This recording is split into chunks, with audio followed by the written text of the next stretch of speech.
There's a heron in the penguin exhibit. Oh, he's waiting for the fish. That's why. Because they're feeding them fish over there.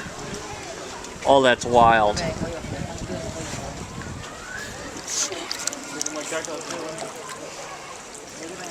That is so wild.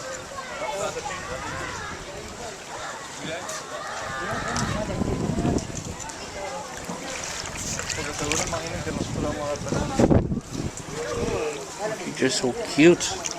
Woo! He almost got me. Woo! Got me.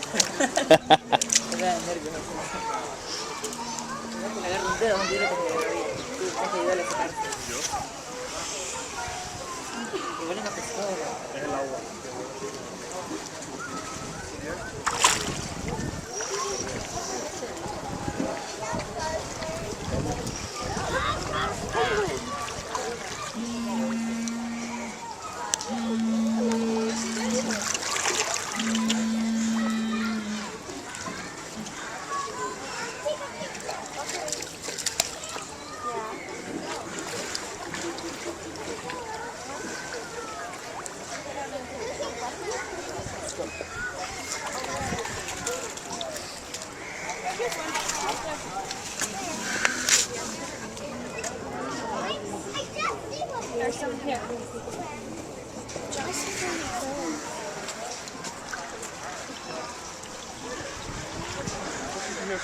I saw one.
Here you go.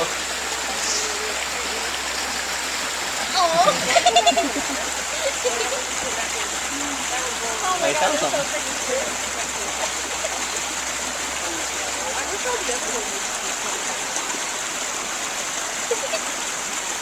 Oh, that would really have to fucking bad it. They're just all cuddled up in there. Going there.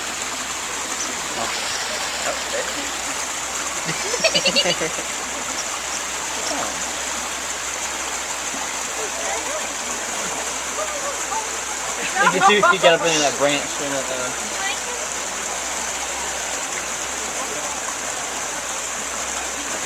Oh yeah, they're up there like fighting each other. Aww.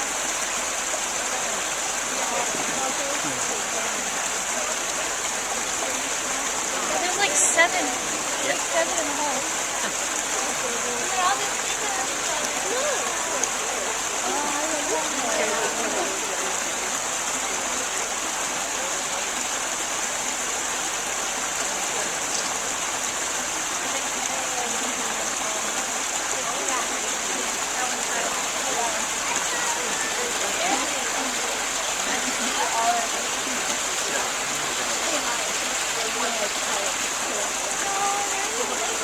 There's only one coming out behind the rock.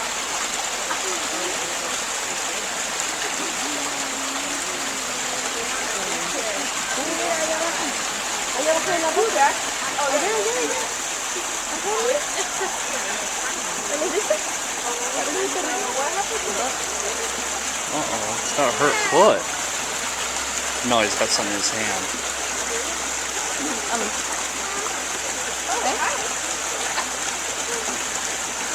Must be eating a worm or something.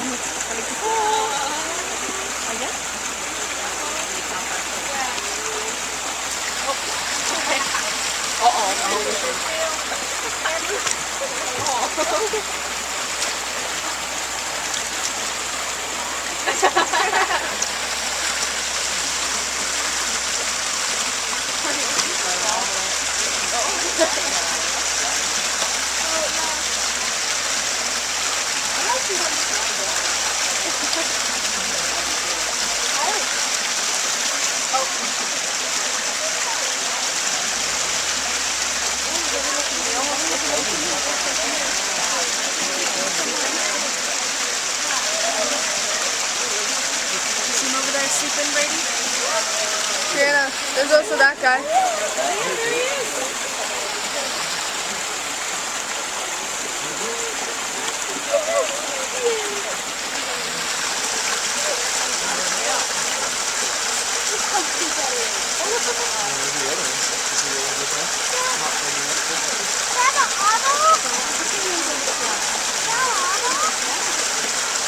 I want one.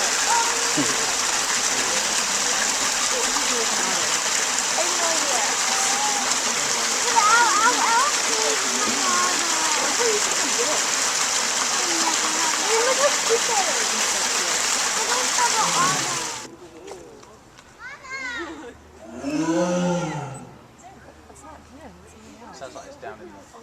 Oh, there it is. Wow. Look at how cute. He's cute until he bites your arm off. From afar. I just want to pet one of those big old cat heads one of these days.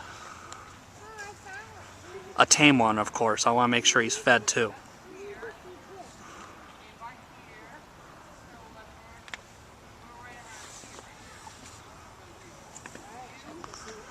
Here, kitty, kitty, kitty, kitty, kitty, kitty, kitty.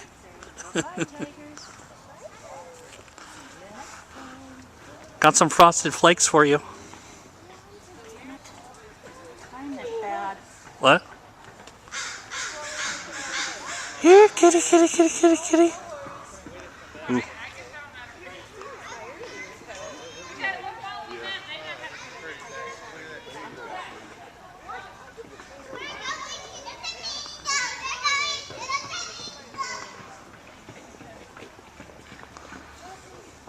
Alright, Tiger. Oh, he's gonna spray.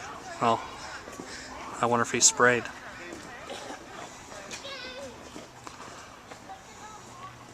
So, we were talking about that kind of thing.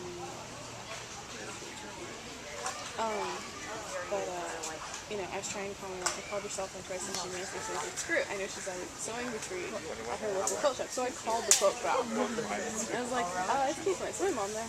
And they already knew she was.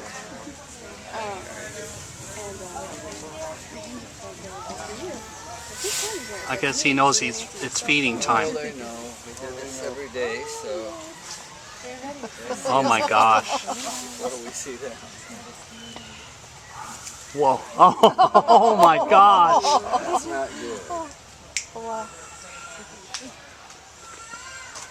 Oh wow. He's now in timeout. So if they do show aggression, we give them a timeout, we basically ignore him for about 25 seconds and turn around and ask for a simple command to get him back on track. He is a little riled up to begin with, and I've been gone for a week, so... And he's only 5.5 years old, so he's kind of like a little teenager right now. Okay. The two females we have, they're 18 and 19 years old. Very good. Good. Good. So we feed them several times a day. They're basically a leaf eater. And this is the time of day that we do a little training with them. They're trained to present body parts somewhat to us on command. And that way we can assess their health, get close to them, look them over. And we reward them with some good stuff. So we have a little variety because they get tired of things just like we do. So. She's green. All right. Oh, wow. And if you look at their hand here, you'll see 4 fingers, and you won't see a thumb. See a little digit right there? And that's where they got their name. Black and white colobus, obviously they're black and white, but colobus in Greek means mutilated without thumb. That helps them brachiate through the tree, travel through the trees while getting the thumb knocked off. That actually helps them in locomotion. So, here you go. You take another one for it? There we go. It's all the same stuff. They see us feeding something different than they want, so we try to feed all the same. Just like kids. Exactly.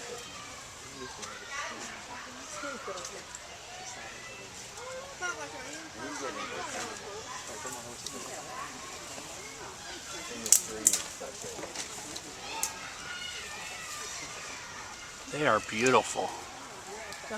So basically the colobus monkeys are a little different than the rest of primates you'd see around the zoo in that this is a leaf-eating primate. So everything we give them tailors towards that. This browse they'll shred up and swallow. Will go into the first chamber of their stomach, which is a fermentation vat that has bacteria that break down the cellulose. You and I couldn't process this because we don't have the bacteria within us that would help break it down. It takes basically 2 species to defeat the leaves. The host and then the bacteria within them. Just like in a termite or just like in a cow or a horse, there's more going on than just the horse can do. The bacteria inside of them helps break it down. Once it's broken down, there's complex protein chains that are broken down into simpler chains, and cellulose is broken down into usable sources. Then it passes into a gastric stomach like yours and mine. From there it goes into an intestinal tract that for their size is twice as long as ours. And that is because it's all designed for absorption and concentrating of the nutrients. Leaves for millions of years have evolved to not give up their nutrition. Very complex, very bound inside the leaf with cellulose. Colobus are little leaf mining machines, and they have developed a system that defeats the leaf. So inside that system, they're breaking down and absorbing all their nutritional needs, as well as all their moisture requirements. These guys in the wild don't have to drink water. They get all of it through the intestinal wall by absorbing the moisture out of leaves. You think about it, as a prey species, that's a huge advantage. You're sitting up in the trees in the Congo, because these guys are from Africa, and they're sitting up in the Congo about 75 meters up. There's a bunch of other primate species in the Congo, lots of guenons, all these things like the Brazza monkeys and mustache monkeys. There's like 27 different species that if they didn't go to leaf eating, they would have had to compete with. Now they don't have to compete with them because they're one of the few leaf-eating monkeys there is. So everything else is foraging for fruit, going down to the streams each day for water, running the gauntlet of the predators. These guys don't have to do that.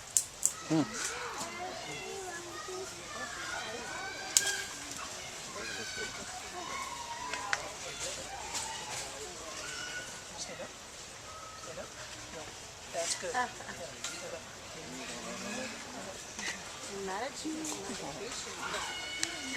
So hear that little grunt there?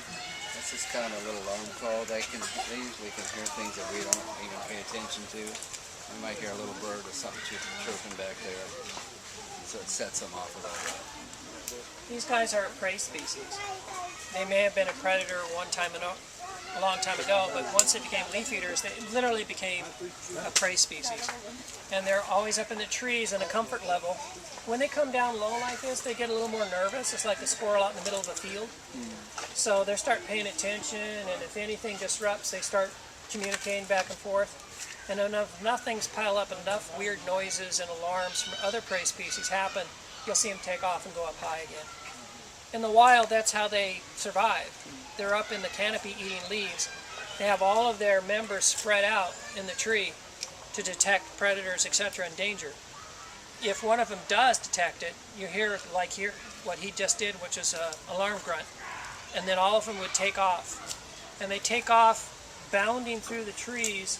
And the reason why they don't have that thumb is it's much more efficient to go through the trees with just 4 fingers. The thumb isn't in the way. And they can move about 25 miles an hour through the treetops. A lot of people that have watched or tried to find colobus in the wild say that they're so far up you never really can see them, but you can hear them because they kind of hear the snap and crack in the canopy above you, because they're always jumping on the lighter limbs that won't support the weight of the big predators pursuing them. And there's lots of that snap cracking above you. But they'll stick together by using that white mantle on the side of their body. That hair becomes like you and I. If we were beyond shouting distance, we resort to a wave. Well, that white hair becomes their wave. They pick up that flash and they can stay together and not get separated because they follow the alpha male as he turns through the forest. And the whole troop will stick together in spatial reference by that white hair bouncing up and down. You can imagine in something like this timber bamboo up here, as dense as it is, crashing through it could get pretty complicated.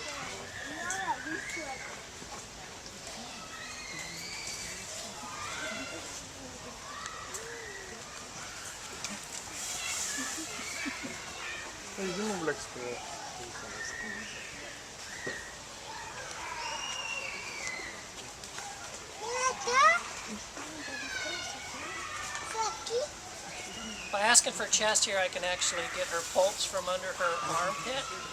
Hold, hold, hold, hold, hold.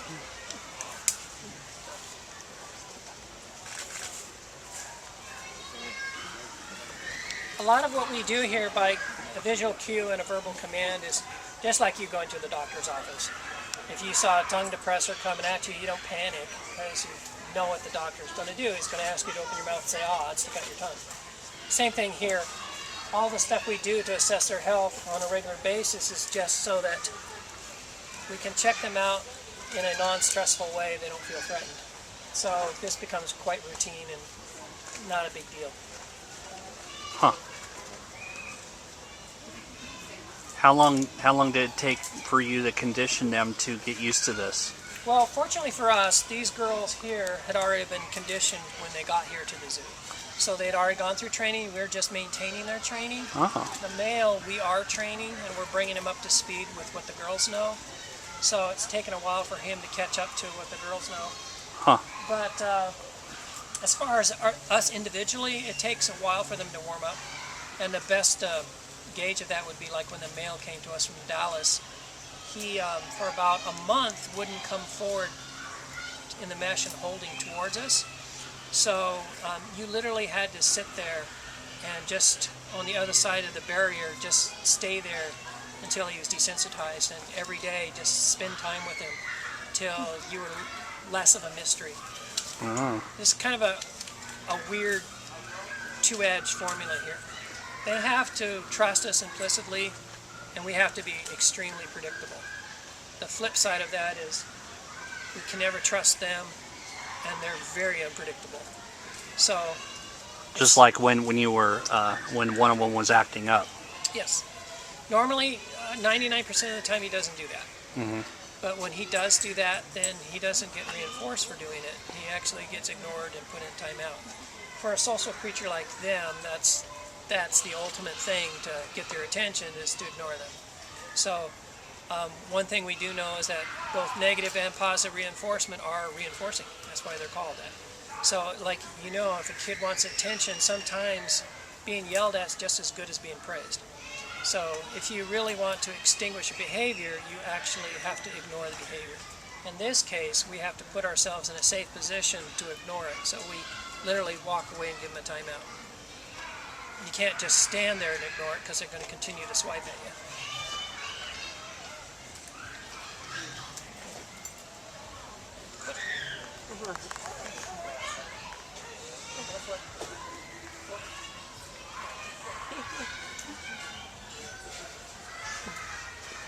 Are the girls related? Are they They're half sisters? sisters, Yes. which is real common because you, in a polygamous group like gorillas or colobus, you have one alpha male and multiple females. So they have different moms, but they share the same dad. Oh, okay. Are they related to the other two? No. The two that are out on that island, and that's a good question. Why do we have two colobus exhibits back to back? Well, that pair of colobus used to live in here and raised like 5 offspring very successfully in here. They went through their whole life span and are now in their twilight years. And since they're over there, we retired them over there because they're not a threat to get off that island. They're not very athletic anymore. In human terms, they'd be like 90-somethings in years, and they're 29 and 28. So they're very old and two of the oldest in captivity. So we basically retired them to the island. So, and they have a little more conservative parameters. We give them access to holding much more frequently than we do the younger group. And they have heat sources, and we bring them in if the conditions change since they are so old. So, but they can jump like that much. Oh. Yeah, that's why you see all those diagonals and horizontals out on the island, just to help them get around. Because physically, they're still in pretty good shape. No kidney issues, no organs or issues, but they do have some arthritis that's formed in their backs, and they're not as flexible in their backs anymore. So they're kind of a little stiff when they try to climb and stuff. So that's why we make their area easier to climb. And they also get supplemented with cosequin, so they get a joint supplement. Oh, wow.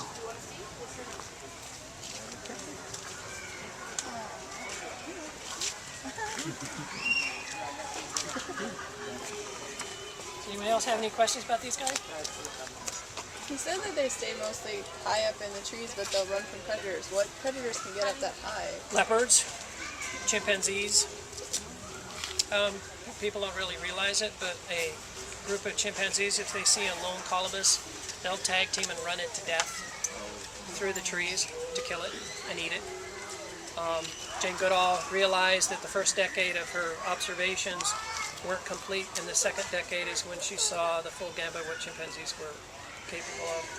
She said they're even more human-like than she thought they were, because there was a south and a north fragment of the original troop broke off, and then members of the south troop systematically went around trying to kill off all the members of the north troop.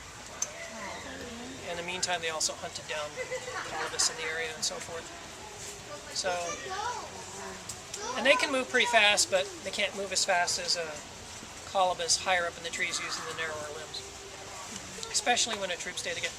This male has canines that are 2 inches long, and he's pretty powerful, but he would use that as a last-ditch effort. If he's actually going to turn and take on a predator, he's basically given himself up for the safety of his troop.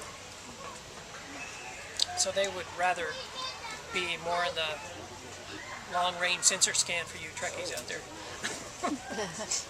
They don't want to be not paying attention and surprised.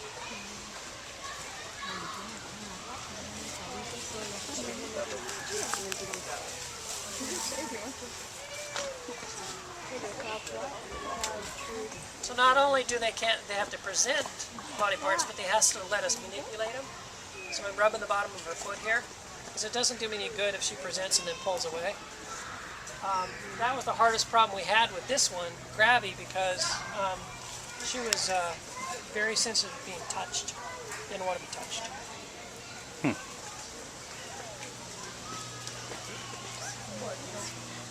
What are their names?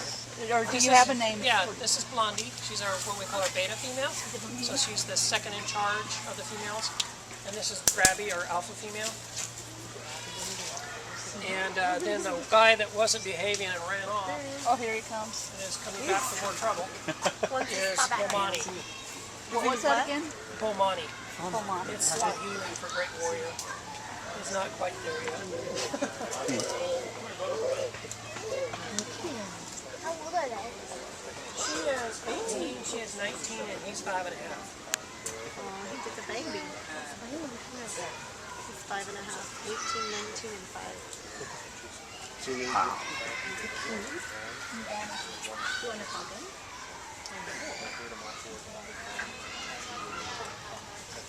What do they eat? Leaves. This is a leaf-eating monkey. So they got a special stomach that allows them to eat leaves.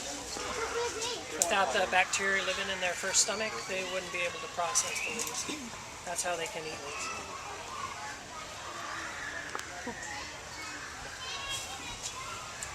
How long have you had them? These girls have been here 6, 7.5 years. He came here last year. So he's new to the group, but he's been here at least a year, so he's settling in.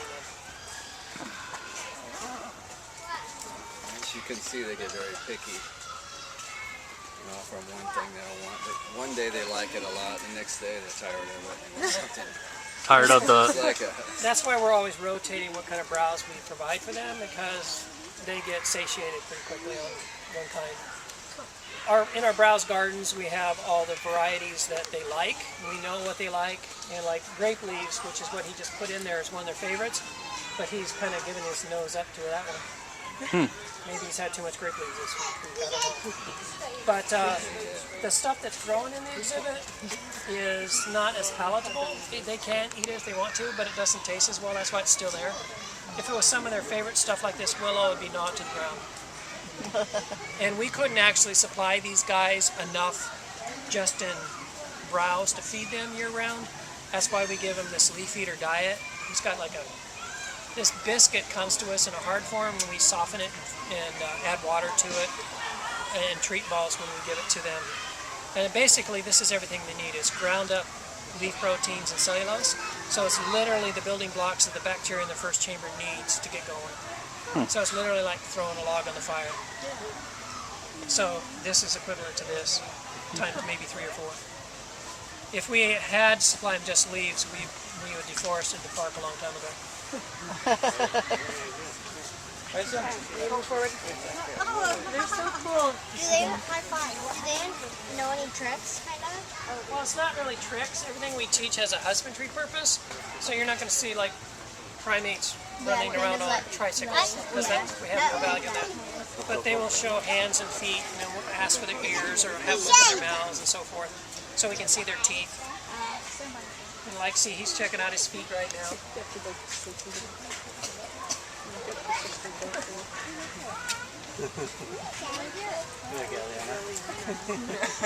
Basically, they just have to hold still long enough to make sure that they're okay. But with a primate, that's hard to do.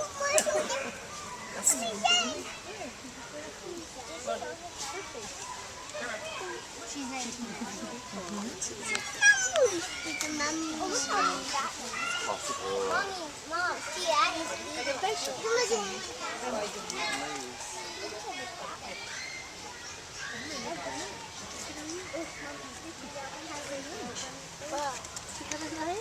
yeah, that's it.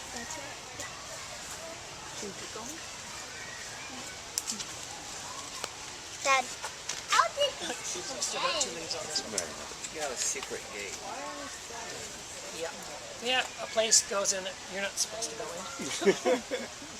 And that's one thing that we definitely want to point out to you. Everything here seems real calm, and it's supposed to be, because they trust us. There's a certain amount of rapport, a certain amount of predictability, a certain amount of training that's repetitive, that so they basically are dropping their guard, allowing us to get close to them.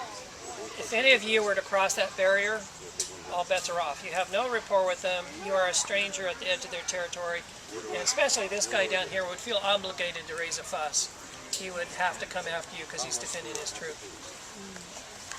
So he'd get ugly real quick on it. You don't have to convince me. In the wild, what is the normal size of a troop? It can vary from a pair up to carrying capacity of about 10 to 13.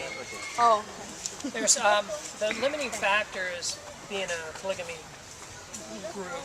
There's only one alpha male, so most males, as they mature, have to leave. They get run off by the male, and they disperse into other troops. Occasionally, you do get an alpha male that was taken out, fit in his troop or whatever, and then one of the ones can rise up from inside, but that's very seldom does that happen. Usually, what happens in that case is there's some bachelors hanging out there ready to take over the troop.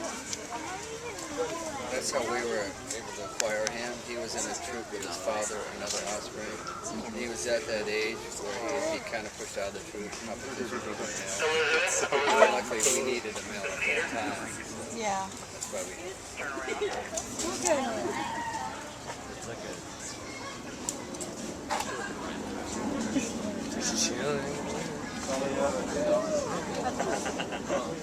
Oh, wow. Is what you're feeding them any different than what's in there? Yes. Huh? The stuff that we're feeding them is out of the browse gardens is really high in palatability. Okay. The stuff in there is low in palatability. That's why it's still there. We can't supply them with their favorites full time. They literally eat it to the ground. Really?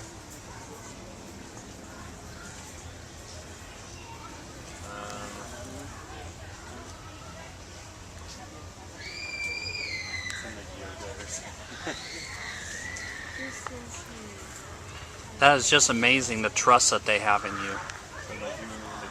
Well, it's based on predictability of us. Yeah. They also know us by sight, and they also know our voices. So Yeah. you can't Familiarity. hear it because a lot of what's going on here when we ask for a command, both there's a visual cue and a verbal command, but most of what we do with them is in a pretty soft voice. Because these guys, being a prey species, can be easily intimidated. So the worst thing you can do is get very demonstrative towards them and demand things. They just cower if you do that. So one of the things, we use a bridge, and the bridge is the thing that says you did that right, I owe you something.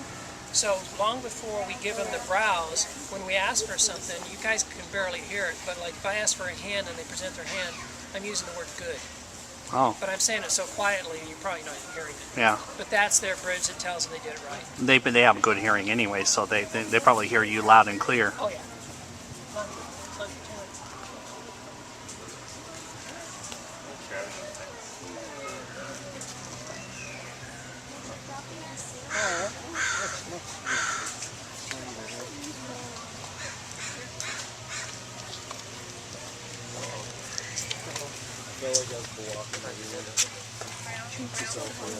Wow. So for those that just arrived, we're just finishing up a keeper Yeah. talk and the training session here with the black and white.